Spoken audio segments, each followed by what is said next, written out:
નમસ્કાર મંતવ્ય ન્યૂઝમાં આપનું સ્વાગત છે। મેટ્રો એટ 10 સાથે હું છું હિનલ। સમાચારની શરૂઆત કરીએ રાજકોટથી। તો રાજકોટથી મહત્વના સમાચાર મળી રહ્યા છે। ભુણાવામાં બે ભાઈના પરિવાર વચ્ચે ધીંગાણું સર્જાયું હતું। રાજકોટના ભુણાવાથી સમાચાર છે। બે ભાઈના પરિવાર વચ્ચે ધીંગાણું સર્જાયું હતું। જે વિગતો મળી રહી છે, 2 મહિનાથી ચાલતી માથાકૂટમાં ફરી ડખો થયો હતો। તો રાજકોટથી સમાચાર મળી રહ્યા છે। સામસામે મારામારીમાં 3 લોકોને ઈજા પહોંચી હતી। પોલીસે હત્યાની કોશિશ સહિતની કલમ હેઠળ પણ ગુનો નોંધ્યો છે। બંને પક્ષના 15 સભ્યો વિરુદ્ધ પોલીસે ગુનો નોંધ્યો છે। મારામારીમાં 3 લોકોને ઈજા પણ પહોંચી હતી। તો રાજકોટના ભુણાવાથી સમાચાર છે। બે ભાઈના પરિવાર વચ્ચે ધીંગાણું સર્જાયું હતું। ફરી એક વખત બંને પરિવારો વચ્ચે ડખો થયો હતો। 2 મહિનાથી ચાલતી માથાકૂટમાં ફરી એકવાર ધીંગાણું થયું છે। સામસામે મારામારીમાં 3 લોકોને ઈજા પહોંચી હતી। સમગ્ર મામલે પોલીસે ગુનો નોંધ્યો છે। પોલીસે હત્યાની કોશિશ સહિતની કલમ હેઠળ ગુનો નોંધ્યો છે। તો બંને પક્ષના 15 સભ્યો વિરુદ્ધ ગુનો નોંધવામાં આવ્યો છે।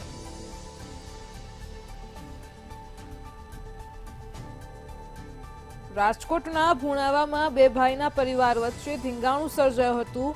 2 મહિનાથી માથાકૂટ ચાલી રહી છે અને જેમાં ફરી એકવાર ડખો થયો હતો। સામસામે મારામારીમાં 3 લોકોની ઈજા પહોંચી હતી। પોલીસે હત્યાની કોશિશ સહિતની કલમ હેઠળ ગુનો નોંધ્યો છે। તો રાજકોટથી સમાચાર મળી રહ્યા છે। બંને પક્ષના 15 સભ્યો વિરુદ્ધ ગુનો નોંધાયો છે।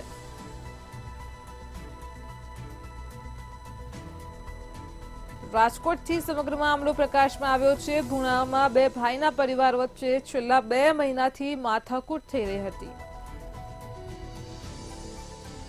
સામસામે મારામારીમાં 3 લોકોને ઈજા પહોંચી હતી। સમગ્ર મામલે પોલીસે ગુનો નોંધ્યો છે। પોલીસે હત્યાની કોશિશ સહિતની કલમો હેઠળ ગુનો નોંધ્યો છે। તો રાજકોટથી સમગ્ર મામલો પ્રકાશમાં આવ્યો છે। બંને પક્ષના 15 સભ્યો વિરુદ્ધ ગુનો નોંધવામાં આવ્યો છે। જૂની અદાવતમાં બે જૂથ વચ્ચે ધીંગાણું સર્જાયું હતું। સમગ્ર ઘટનાના સીસીટીવી પણ સામે આવ્યા છે। આજ મુદ્દે આપણી સાથે સંવાદદાતા ધ્રુવ કુંડેર ફોનલાઈન પર જોડાઈ ગયા છે। જે ધ્રુવ, રાજકોટના ભુવાણાથી મારામારીનો જે બનાવ પ્રકાશમાં આવ્યો છે, બે પરિવાર વચ્ચે છેલ્લા 2 મહિનાથી ધીંગાણું ચાલી રહ્યું છે અને તેમાં હવે નવો ડખો ઉભો થયો છે, શું કહેશો? ચોક્કસથી ગોંડલના ભુણાવામાં બે ભાઈના પરિવાર વચ્ચે ધીંગાણુના દ્રશ્યો છે તે સીસીટીવીમાં કેદ થયા છે અને આ જે સીસીટીવી છે તે વાયરલ થયા છે। ગોંડલના ભુણાવામાં બે ભાઈઓના પરિવારે જેસીબી ચલાવવા બાબતે છેલ્લા 2 માસથી માથાકૂટ ચાલતી હતી અને તેને જ લઈને ફરીથી ક્યાંક જે ડખો છે તે શરૂ થયો છે। બંને ભાઈઓ અને તેના પરિવાર વચ્ચે આ ધીંગાણું છે, એટલે કે એકબીજા ઉપર મારામારી કરતા હોય આવા દ્રશ્યો છે તે સામે આવી છે અને તેમાં પણ 3 લોકોને ઈજા પહોંચી હતી અને તેઓને હોસ્પિટલ ખસેડવામાં આવ્યા હતા। પોલીસે હત્યાની કોશિશ સહિતની કલમ હેઠળ બંને પક્ષના 15 જેટલા સભ્યો ને વિરુદ્ધ ગુનો છે તે નોંધ્યો છે। સમગ્ર માથાકૂટની વાત કરવામાં આવે તો લાંબા સમયથી આ માથાકૂટ ચાલતી હતી અને એના માથાકૂટમાં ક્યાંક ને ક્યાંક આ જે સોશિયલ મીડિયામાં જે વિડીયો છે તે વાયરલ થયો છે। જી ધ્રુવ, સમગ્ર માહિતી બદલ આપનો આભાર। સામસામે મારામારીમાં 3 લોકોને ઈજા પહોંચી હતી। પાઇપ, હથિયારોને ધોકા વડે એકબીજા ઉપર મારામારી કરવામાં આવી હતી। પોલીસે હત્યાની કોશિશ સહિતની કલમ હેઠળ ગુનો નોંધ્યો છે। બંને પક્ષના 15 સભ્યો વિરુદ્ધ ગુનો દાખલ કર્યો છે।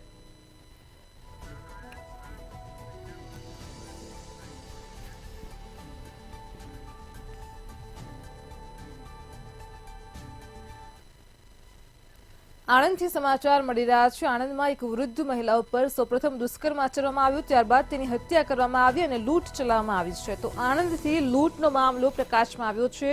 મોગરીના 67 વર્ષીય વૃદ્ધાનો મૃતદેહ મળ્યો હતો। આ વૃદ્ધા સાથે દુષ્કર્મ આચરવામાં આવ્યું હતું। પતિ અને પુત્રના દેહાંત બાદ આ વૃદ્ધા એકલા જ રહેતા હતા। 30 ડિસેમ્બરે મોડી રાત્રે ઘટના બની હતી। વૃદ્ધાનો મૃતદેહ મળી આવ્યો હતો। મૃતકના પોસ્ટમોર્ટમ રિપોર્ટ આવ્યા બાદ ગુનો નોંધાયો છે। તો આણંદથી સમગ્ર મામલો સામે આવ્યો છે। વિદ્યાનગર પોલીસે ગુનો નોંધી કાયદેસરની કાર્યવાહી પણ આદરી હતી। પોલીસે હત્યા, લૂંટ ને દુષ્કર્મનો ભેદ ઉકેલ્યો છે। કસુંબાળ ગામના 2 નરાધમોની પોલીસે ધરપકડ કરી છે। તો આણંદથી દુષ્કર્મ હત્યા અને લૂંટનો મામલો પ્રકાશમાં આવ્યો. ઇમ્તિયાઝ રાઠોડ અને ચિરાગ ચૌહાણને પોલીસે ઝડપી પાડ્યા છે. તારીખ 31/12/2024ના રોજ રમેશભાઈ ભીખાભાઈ સોલંકી રહેવાસી પાડગોલ નાઓએ વિદ્યાનગર પોલીસ સ્ટેશનમાં આવી જાહેરાત આપેલ કે તેમની સાસુ તારીખ 31/12/2024ના કલાક 12 વાગ્યા પહેલાં કોઈપણ સમયે અગમ્ય કારણસર મરણ ગયેલ છે. જે બાબતે જાહેરાત આપતા વિદ્યાનગર પોલીસ સ્ટેશનમાં એક્સિડન્ટલ ડેથ નો બનાવ રજીસ્ટર કરવામાં આવેલો. સદર બનાવની તપાસ દરમિયાન તેનું પીએમ કરી પેનલ ડૉક્ટરથી પીએમ કરાવતા પીએમ નોટમાં એવી હકીકત જણાવેલ કે મરણ જનાર સવિતાબેન મહેન્દ્રભાઈ પંચાલ ઉંમર વર્ષ 70નું દુષ્કર્મ કરી ગળું દબાવી તેમનું મર્ડર કરેલું છે અને તેમની પાસેથી સોનાની બુટ્ટી તથા એક મોબાઈલની લૂંટ કરેલ છે તે મુજબની હકીકત જણાવેલ છે. પીએમ નોટમાં સ્પષ્ટ લખેલું હોય જેથી આ બાબતે રમેશભાઈ ભીખાભાઈ સોલંકીએ અજાણ્યા ઈસમના વિરુદ્ધમાં આ બાબતે રોબરી વિથ અમરેલીના લેટરકાંડ મામલે આવતીકાલે કોર્ટમાં સુનાવણી હાથ ધરાશે. તો અમરેલીથી સમાચાર મળી રહ્યા છે. લેટરકાંડનો જે સમગ્ર મામલો પ્રકાશમાં આવ્યો છે, આવતીકાલે કોર્ટમાં સુનાવણી હાથ ધરાશે. ફરિયાદી પોલીસે દ્વારા 169નો રિપોર્ટ કોર્ટ સમક્ષ રજૂ કર્યો હતો.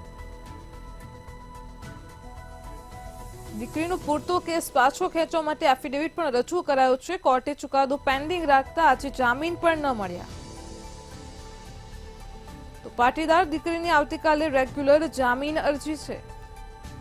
અમરેલીથી લેટરકાંડનો જે સમગ્ર મામલો પ્રકાશમાં આવ્યો છે તેને લઈને હવે આવતીકાલે કોર્ટમાં સુનાવણી હાથ ધરાય છે.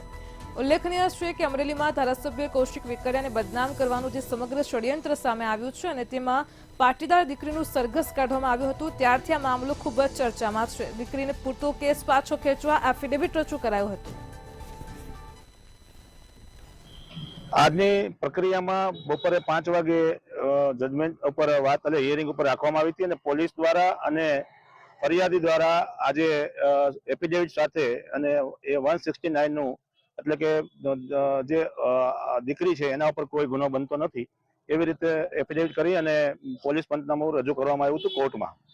અને એ કોર્ટ દરમિયાન નામદાર જજ સાહેબે આની ઉપર હિયરિંગ 1 કલાક પછી રાખેલું હતું અને ત્યારે જે દીકરીના વકીલ છે એ કોઈ કારણોસર હાજર ન રહેતા અત્યારે 7 વાગે હિયરિંગ થયું છે અને હિયરિંગના અનુસંધાને પરમ દિવસની તારીખ નામદાર જજ સાહેબ તરફથી આપવામાં આવી છે.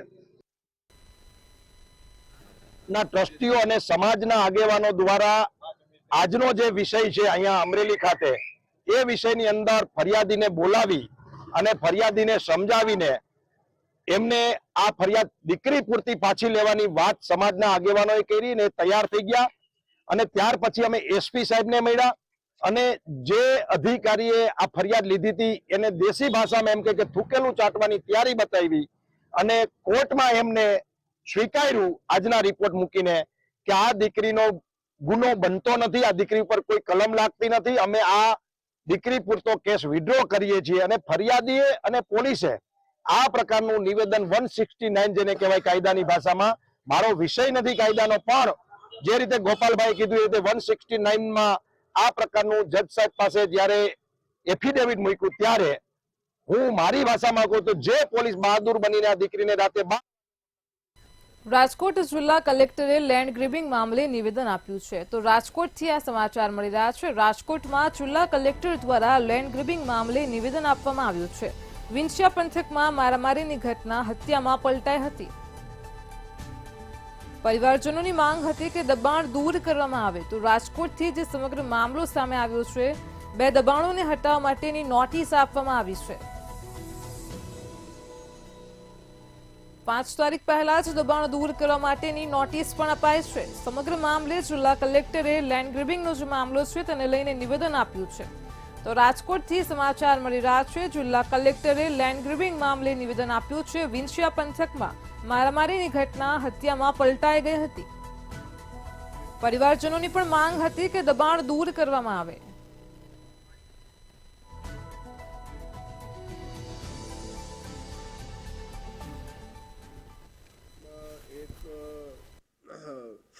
મારામારીનો બનાવ જે છે એ મર્ડરમાં તબદીલ થયું હતું, જેના સંદર્ભે પરિજનોની માંગ હતી કે કાયદાની કડક કલમ ઉમેરવામાં આવે તથા દબાણ વગેરે જે છે દૂર કરવામાં આવે.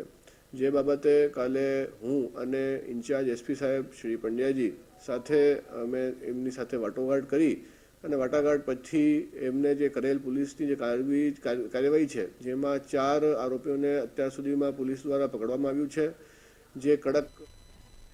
સુરતના અડાજણ વિસ્તારથી દુષ્કર્મની ઘટના પ્રકાશમાં આવી છે. તો સુરતથી સમગ્ર મામલો સામે આવી રહ્યો છે. અડાજણ વિસ્તારમાં 18 વર્ષની તરુણી ઉપર દુષ્કર્મ આચરવામાં આવ્યું હતું. તરુણી 16 વર્ષની હતી અને તે સમયથી સતત નરાધમ તેની સાથે દુષ્કર્મ આચરતો હતો. નરાધમ આરોપી કેતન પરમાર કિડ્સ નર્સરી ચલાવે છે. તો સુરતના અડાજણ વિસ્તારથી સમગ્ર મામલો સામે આવ્યો છે. આરોપી ભોગ બનનાર તરુણીના ઘરે અવારનવાર આવતો હતો. આરોપી એકલતાનો ફાયદો ઉઠાવવાનું એક માધ્યમ લઈને વારંવાર તેની સાથે દુષ્કર્મ આચરતો હતો. તો સુરતમાં અડાજણ વિસ્તારમાં 18 વર્ષની તરુણી ઉપર દુષ્કર્મની ઘટના પ્રકાશમાં આવી છે. આ તરુણી જ્યારે 16 વર્ષની હતી ત્યારથી જ નરાધમ તેની સાથે દુષ્કર્મ આચરતો હતો.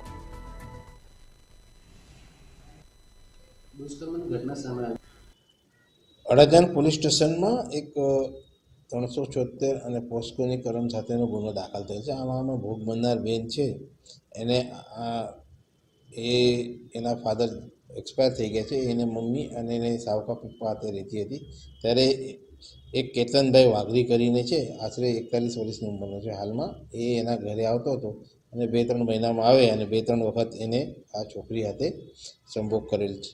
એટલે આવું 6-7 મહિના પહેલાંથી આ ચાલતું હતું. પછી આ છોકરી કોઈને કીધું નહીં, કંઈ નહીં, પરંતુ પછી 2-3 દિવસ પહેલાં એ એના મામાના ઘરે ગઈ. ભાજપ પ્રદેશ પ્રમુખની ચૂંટણી અંગે મહત્વના સમાચાર સામે આવી રહ્યા છે. તો હાલ અત્યારે જ વિગતો પ્રકાશમાં આવી રહી છે. જે સમાચાર છે ભાજપ પ્રદેશ પ્રમુખોની ચૂંટણી અંગે મહત્વના સમાચાર છે. ગુજરાત પ્રદેશ પ્રમુખની પસંદગી માટે ભૂપેન્દ્ર યાદવ ચૂંટણી અધિકારી, વિજય રૂપાણીને રાજસ્થાનના ચૂંટણી અધિકારી બનાવાયા છે. તો દેશના 29 પ્રદેશ પૈકી ગુજરાત માટે ભૂપેન્દ્ર યાદવની નિમણૂક થઈ છે. આવનારા ટૂંક સમયમાં જ ભૂપેન્દ્ર યાદવ છાશવારે ગુજરાત આવશે. ભાજપ પ્રદેશ પ્રમુખોની ચૂંટણી અંગે આ મહત્વના સમાચાર સામે આવ્યા છે. ગુજરાત માટે ભૂપેન્દ્ર યાદવની નિમણૂક થઈ છે.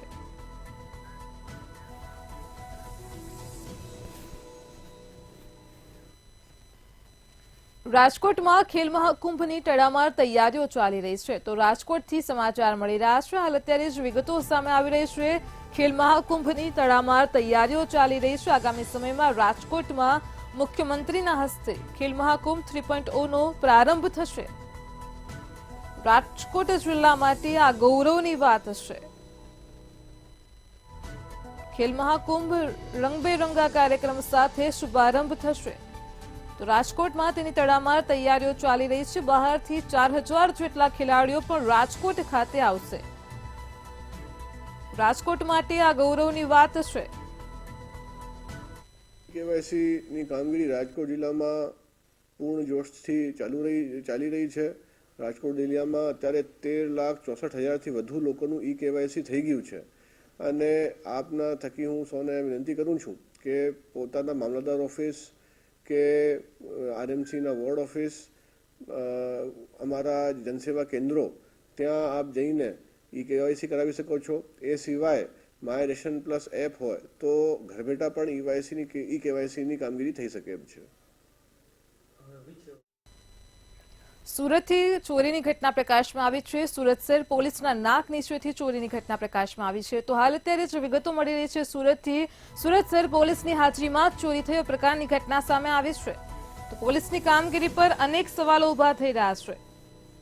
24 કલાક ધમધમતી નવી સિવિલ હોસ્પિટલમાં ચોરીની ઘટના પ્રકાશમાં આવી છે. તો સુરતથી સમાચાર મળી રહ્યા છે.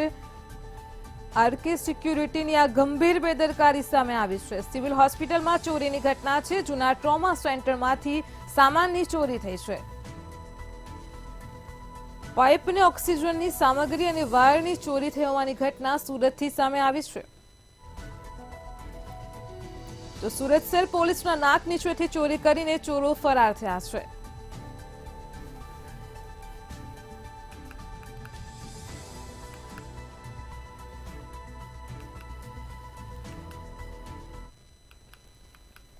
અમદાવાદના સાઉથ બોપલમાં લૂંટનો બનાવ સામે આવ્યો હતો અને જ્યાં કનકપુર જ્વેલર્સ નામની દુકાનમાં લૂંટ થઈ હતી. જ્વેલર્સના વેપારીને હથિયાર બતાવીને લૂંટ કરાઈ હતી તેમજ બંદૂકની અણીએ લૂંટ ચલાવી સોના ચાંદીના દાગીનાની લૂંટ કરી 4 શખ્સ ફરાર થયા હતા.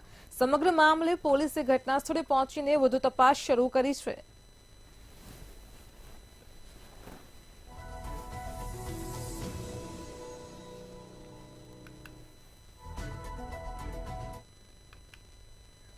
જામનગરમાં દુષ્કર્મના આરોપી ભુવા જીતુગીરીને સેશન્સ કોર્ટે 19 વર્ષની સજા ફટકારી છે. આરોપી ભુવા જીતુગીરીએ જામનગરની યુવતીના પરિવારના સભ્યોને ધમકી આપી યુવતીનું અપહરણ કર્યું હતું અને ત્યારબાદ યુવતીને રાજસ્થાન લઈ જઈ તેની સાથે દુષ્કર્મ આચર્યું હતું, જેનો કેસ ચાલી રહ્યો હતો અને ત્યારે સમગ્ર મામલે સેશન્સ કોર્ટે આજે 19 વર્ષની સજાનો ચુકાદો આપ્યો છે. છોકરી દ્વારા ભુવા વિરુદ્ધ આઈપીસીની કલમ 376(2), 506 અને 365 અન્વયની ફરિયાદ નોંધાવેલી હતી, જે કેસ સેશન્સ કોર્ટથી અગ્રવાલ સાહેબની કોર્ટમાં ચાલી જતા સરકારી વકીલ તરીકે મેં એવી દલીલ કરેલી હતી કે જો આવા સૌરાષ્ટ્ર છે તે સાધુ સંતોનું છે, તો એમાં જો આવા ભુવા તરીકે જો આવું કરે તો પછી કોઈ સાધુ સંત ઉપર ભરોસો કરશે નહીં. જે મારી દલીલો માન્ય રાખી અને સેશન્સ જજ અગ્રવાલ સાહેબે આરોપી જીતેન્દ્ર ઉર્ફે જીતુગીરી પૃથ્વીસિંહ પરમારને 14 વર્ષ આઈપીસી 376(2) મુજબની સજા અને 365 એટલે અપહરણ મુજબ 5 વર્ષની સજા અને 20,000નો દંડ તેમજ સરકારને આ પીડિતાને ભોગ બનનારને વળતર પ્રત્યે 2 લાખ રૂપિયા ચૂકવી આપવાનો ઓર્ડર કરેલ છે. સુરતના હચુરાની એમએનએસ કંપનીમાં બ્લાસ્ટનો મામલો સામે આવ્યો હતો, જેને લઈને સુરત કલેક્ટરે નાયબ કલેક્ટરને તટસ્થ તપાસ કરવાના આદેશ આપ્યા છે. આ સાથે જ 2 દિવસમાં તમામ રિપોર્ટ સબમિટ કરવા પણ ફરમાન કર્યું છે. ઉલ્લેખનીય છે કે કંપનીના કોરેક્સ પ્લાન્ટમાં ધડાકા બાદ આગ લાગી હતી, જેના કારણે પ્લાન્ટમાં કામ કરતા 4 કામદારોના મોત થયા હતા. ત્યારે મૃતકોની ઓળખ માટે ડીએનએ ટેસ્ટ માટે નમૂના પણ લેવામાં આવ્યા હતા અને ત્યારે હવે ઓલપાડ પ્રાંતના નાયબ કલેક્ટર આગામી 2 દિવસમાં જ કલેક્ટરને રિપોર્ટ સુપરત કરશે.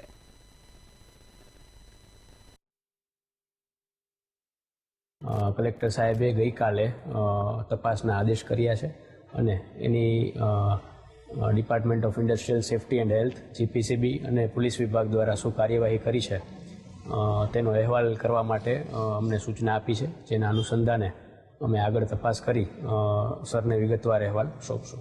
કંપનીને હાલ ડિપાર્ટમેન્ટ ઓફ ઇન્ડસ્ટ્રીયલ સેફટી અને હેલ્થ દ્વારા ટેમ્પરરી ક્લોઝર નોટિસ આપી છે.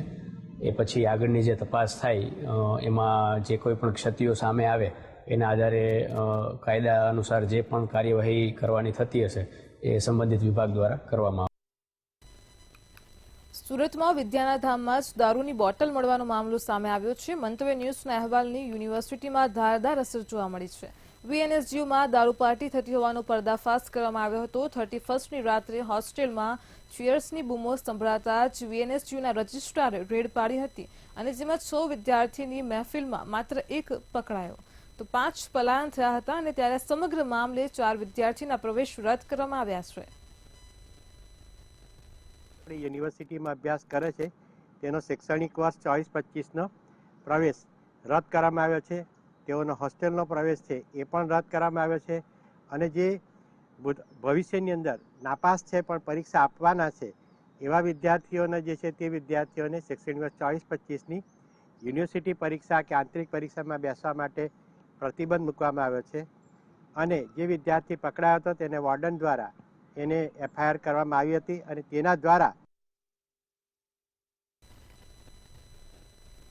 સુરતમાં ચીનની લેબગ્રોન ડાયમંડ કંપનીઓ મેદાનમાં આવી છે, જ્યાં લેબગ્રોન રફ હીરાના ભાવમાં 13થી 15% વધારો કરવામાં આવ્યો છે. તેમજ ડિસેમ્બર 2024માં નેચરલ રફ ડાયમંડના ભાવમાં પણ ઘટાડો થયો છે, જ્યારે નેચરલ રફ ડાયમંડના ભાવમાં 15% સુધીનો ઘટાડો થયો હતો.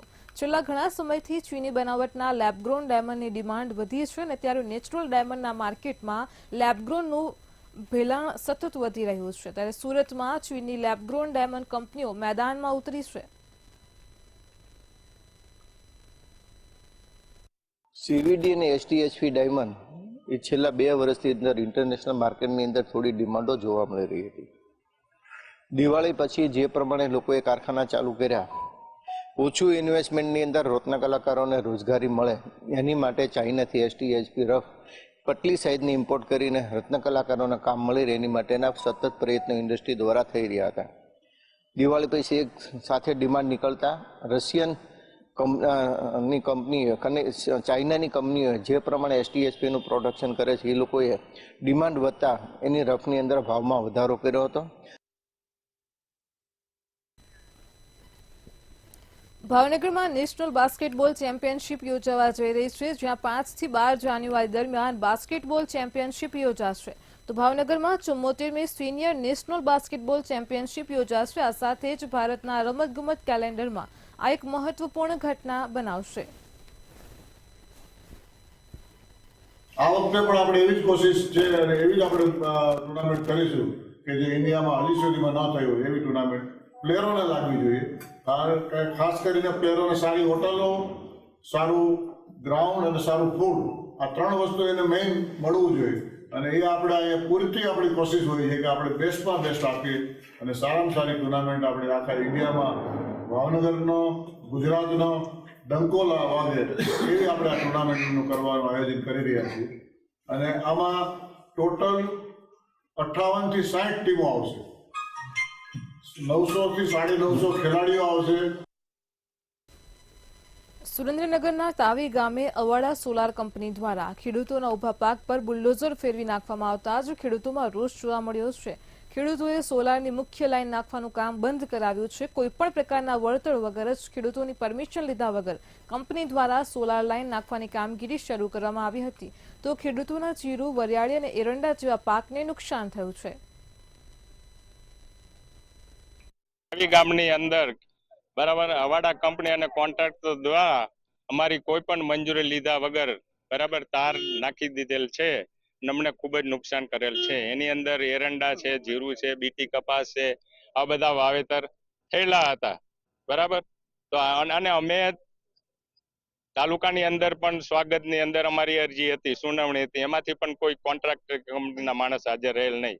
જિલ્લા કલેક્ટરની અંદર પણ અમારી સુનાવણી હતી 26 તારીખે, 26/12, એમાં પણ કોઈ હાજર રહેલ નહીં. પીપલસી ગામ તાવી હાલમાં અત્યારે અવાડા કંપની દ્વારા જે લાઈન લીમડી પહોંચાડવામાં આવી રહી છે, જે ખેડૂતના ખેતરો ઉપરથી, ગૌચર ઉપરથી એવી રીતે નાખવામાં આવ્યા છે કે જેમાં કોઈની પરમિશન નથી, લીગલ કોઈ ઓથોરિટીની પરમિશન એમને લીધી નથી, છતાં એમના થાંભલા નાખી દીધા છે. એની જો તપાસ કરવામાં આવે તો એમની તારીખો એમને મેળ નહીં આવે. અમારી અરજી પહેલા છે, એમની પછી છે. અમે અરજી પહેલા કરી દીધી છે કે અમને વાંધો છે, કલેક્ટરમાંથી એમને પછી મેકેલું છે. રૂટ મેપ ને રૂટ લાઈન ને એ બધું પોલિટિક્સમાં માણસો હોવા છતાં એ ફેરવીને અહીંયા નાખવામાં આવે છે અને કંપની એવા નાના ખેડૂને હેરાન ટાર્ગેટ બનાવીને હેરાન કરે છે. અને ખૂબ નુકસાન મારા જીરામાં કર્યું છે અને બળજબરીથી બધું કામ કરી જ જાય છે આવી રીતે ને આવી રીતે. આજ તો અમારી માંગ એવી છે કે અત્યારે ખેતર જોવા જવીને તો આ જમીનની વેલ્યુ ના હિસાબે એમને આગળ ખાલી જમીન છે એમાં એમને તોલ કરવો જોઈએ અને અહીંયા જગ્યા છે. સુરેન્દ્રનગર મહાનગરપાલિકા બનતા જ પાલિકા કર્મીઓમાં આનંદ છવાયો હતો. સફાઈ કર્મચારીઓ દ્વારા નગરપાલિકામાં ફટાકડા ફોડીને પોતાની ખુશી વ્યક્ત કરી હતી. એક તરફ સફાઈ કર્મચારીઓ છેલ્લા 2 મહિનાથી પગારથી વંચિત છે, તો બીજી તરફ નગરપાલિકા ખાતે મહાનગરપાલિકા બનતા જ ઉજવણી કરવામાં આવી હતી. 2025ના વર્ષમાં શરૂઆતમાં રાજ્ય સરકારે નગરપાલિકાને મહાનગરપાલિકા જાહેર કરીને સુરેન્દ્રનગરને જે ભેટ આપી છે, તે ભેટ નગરપાલિકાના જે કર્મચારીઓ વર્ષોથી શોષણનો ભોગ બની રહ્યા હતા એને આગામી દિવસોમાં એનો પૂરતો લાભ મળશે એવું લાગી રહ્યું છે. વિસ્તાર અને વસ્તીને ધ્યાનમાં રાખીને ઓછામાં ઓછા 1000 થી પણ વધુ સફાઈ કામદારોની ભરતી કરવાનું થાય એવું અમે અનુમાન લગાવી રહ્યા છીએ. ખૂબ જ મોટી અપેક્ષા છે. રોજગારો તરફથી રોજગારો મળવાથી જિલ્લાનો વિકાસ થશે અને સફાઈ કામદારોના જે કઈ નાના મોટા પ્રશ્નો છે એનું સ્થળ ઉપર જ નિરાકરણ આવશે. એના હિસાબે લોકોની હાલાકી ઓછી થશે. શિક્ષણ, આરોગ્ય અને અન્ય બીજી વિવિધ સુવિધાઓને પ્રાધાન્ય આપી એની સાથે સાથે સફાઈ કામદારોના પ્રશ્નોને પણ પ્રાધાન્ય આપી અને કાયમી કર્મચારી તરીકે સ્વીકારી અને રોજગારીનું મોટું સાધન ઊભું થઈ શકશે. દિનેશભાઈ વાઘેલા છે, અમને 6 મહિનેથી ઉતાર્યા છે, 3 મહિનાનો પગાર નથી કર્યો. હવે અમને એવું લાગે છે મહાનગરપાલિકાથી નવી કમિશનર આવતા અમને કામે લેવાની અમને આશા છે, એવી અમારી આશા પૂરી કરે. અને બીજા નંબરમાં કે અત્યાર સુધી અમે કંત્રાટ બેઝમાં છીએ અને અમને કાયમી કરે, ફિક્સ પગારમાં લે અને કાયમી કરે એવી અમારી આશા છે. આણંદમાં મનપાનો ચાર્જ વહીવટદારે સંભાળ્યો છે. કલેક્ટર પ્રવીણ ચૌધરી વહીવટદાર તરીકે નિમાયા છે. આ સાથે જ મનપામાં સમાવિષ્ટ વિસ્તારોના વિકાસની નેમ પણ કરવામાં આવી છે. તેમજ મનપાની આવક વધારવા પર ભાર મૂક્યો હતો. નગરજનોને ખૂટતી પ્રાથમિક સુવિધાઓ ઉપલબ્ધ કરવામાં આવશે અને મનપામાં સમાવિષ્ટ ગામોનો ઝડપી વિકાસ પણ કરવાની નેમ પણ કરવામાં આવી હતી. અને ડેફિનેટલી મહાનગરપાલિકા બન્યાથી એક વિકાસ વેગવંતુ બનશે. આવી આણંદના તમામ લોકોને હું ખાતરી આપું છું. અને સરકારશ્રી જે રીતે એક સ્મૂથ ટ્રાન્ઝિશન રૂરલ એરિયામાંથી જે અમુક 4 ગામો છે, 4 ગામોમાં પણ લોકોને જે સેવાઓ અત્યારે ગ્રામ પંચાયતો તરફથી આપવામાં આવી રહી છે, આ સેવાઓમાં કોઈ પણ પ્રકારનો ઇન્ટરપ્શન નહીં થાય અને સ્મૂથ ટ્રાન્ઝિશન થાય, આ પ્રકારની તમામ વ્યવસ્થાઓ વહીવટીતંત્ર તરફથી કરવામાં આવી છે. આણંદ મહાનગરપાલિકા જાહેર થતાં જ આણંદના આરટીઆઈ એક્ટિવિસ્ટનો ઓડિયો વાયરલ થયો છે. આણંદ પાલિકામાં અઘટિત ઘટના ન બને તે માટે ધ્યાન રાખવા અરજીમાં ઉલ્લેખ કર્યો છે. રેકોર્ડ રૂમ કે એકાઉન્ટ વિભાગમાં આગ ન લાગે તે માટે પણ પોલીસ બંદોબસ્ત અને ફાયર ટીમ સ્ટેન્ડ બાય રાખવાનો પણ ઉલ્લેખ થયો છે. તો આરટીઆઈ એક્ટિવિસ્ટ કિરણ સોલંકી અને કંટ્રોલ રૂમના કર્મીનો ઓડિયો વાયરલ થયો છે.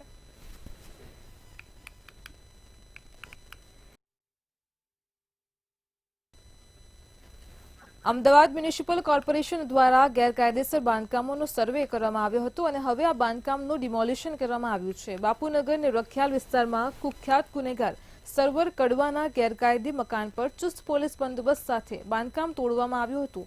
સાથે જ ડિમોલિશન દરમિયાન 400 પોલીસ કર્મીઓનો કાફલો પણ હાજર હતો. બાપુનગર પોલીસની સાથેની ગેરવર્તણૂકનો એક વિડીયો 18 તારીખે બહાર આવ્યો હતો. ત્યારબાદ એક એફઆઈઆર નોંધવામાં આવી. એ ગુનાની અંદર જે આરોપીઓ હતા જેમના મકાનો મ્યુનિસિપલ કોર્પોરેશનની જગ્યામાં હતા, એ તમામ મકાનોને કોર્પોરેશનની જગ્યામાંથી દૂર કરવામાં આવ્યા છે. બસ અત્યારે અહીંયા જે સર્વર કડવો કરીને જે આરોપી છે એના અગાઉ શરીર સંબંધી ઘણા ગુનાઓ પણ દાખલ થયેલા છે. 22 જેટલા ગુના છે અને એના મકાનનું જે કોર્પોરેશન દ્વારા પોલીસ પાસે બંદોબસ્ત માગવામાં આવેલ છે અને પોલીસ દ્વારા બંદોબસ્ત આપવામાં આવ્યો છે અને અત્યારે એના મકાનના ડિમોલિશનની કામગીરી ચાલુ છે. મેટ્રો 10 માં હાલ આટલું જ. પડે પરની અપડેટ મેળવતા રહો માત્ર મંતવ્ય ન્યૂઝ પર. નમસ્કાર.